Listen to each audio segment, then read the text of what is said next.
Hi, welcome to ecopenny, where we're saving the earth one tip at a time.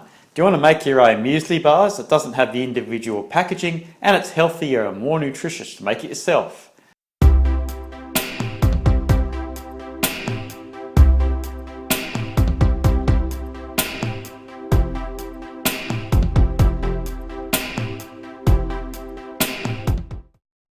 This recipe's from Caro Ryan's Lots of Fresh Air.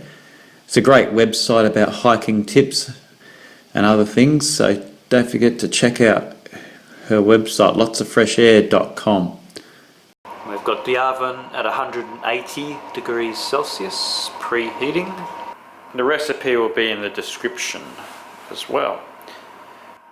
So I've got our ingredients here. We've got 1 cup unsalted cashews, 1 cup of almonds, a half a cup of pistachio nuts that are shelled, a quarter of a cup of dried cranberries, a quarter of a cup of dried blueberries, a tablespoon of cacao nibs, a tablespoon of sesame seeds, half a cup of rice malt syrup, and there's half a tablespoon of sugar there as well, with a pinch of salt. We've got some baking paper for the tins. It recommends a 27 centimetre by 17 centimetre, 2.5 centimetre deep oven tray, but I've just got 2 smaller ones because I don't have one big one. Baking paper's just going to line it like that. So make sure your hands are washed. All you've got to do is combine the ingredients all together into a big pot.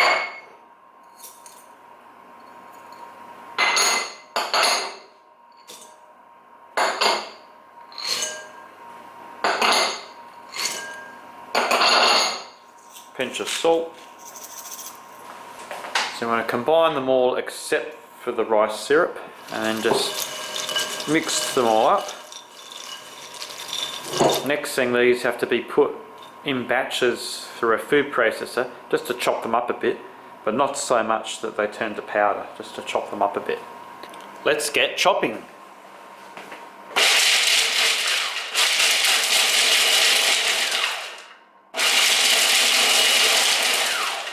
So you want to keep chopping them up so it's not in the powder but just lots of small pieces of nuts and fruit. So there's our mixture of chopped up fruit and nuts. It took 3 batches in the food processor to get it all done. So I've got it all into this bowl now. Now for the fun part, get your half a cup of rice syrup. I'm going to pour this into the mixture and mix it up by hand. I haven't used this stuff before, it's sort of like honey. Don't know what it tastes like yet. So this is going to bond everything together.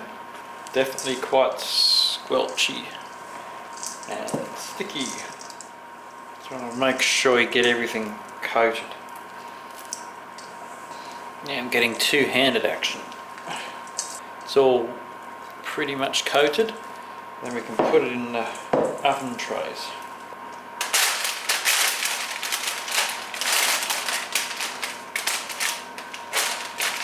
Actually, it looks like it might just fit in the one tray that I've got. So it turns out just my square tray was enough. So you just need the back of a spoon just to flatten it all down. Really get it squished into the corners there. Once you've got it fairly squished, you need to put another piece of paper on top.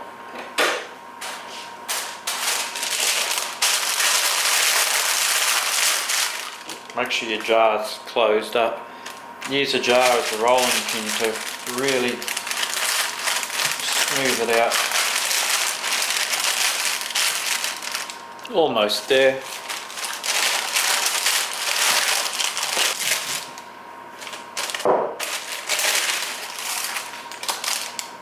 I think that will do, that's flat enough. So we want to bake that at 180 degrees Celsius for 20 minutes.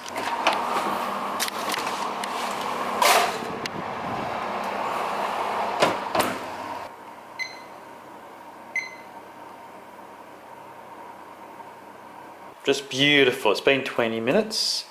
Just pop it on a cork heat resistant pad and let it cool down in the tray. Once this is cooled down, lift it out of the tray, put it onto a chopping board and chop it up into your desired muesli bar portion sizes. So my slab's all cooled down now. I'm going to cut it up.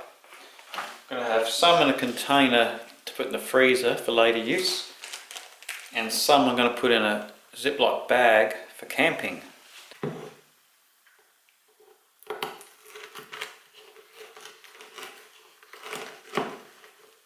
So it is healthier to cook your own muesli bars, and also you haven't got the individual packaging for each little bar. You've got the packaging for the ingredients, but the ingredients will do quite a few batches. Voila, there's the finished result. Delicious.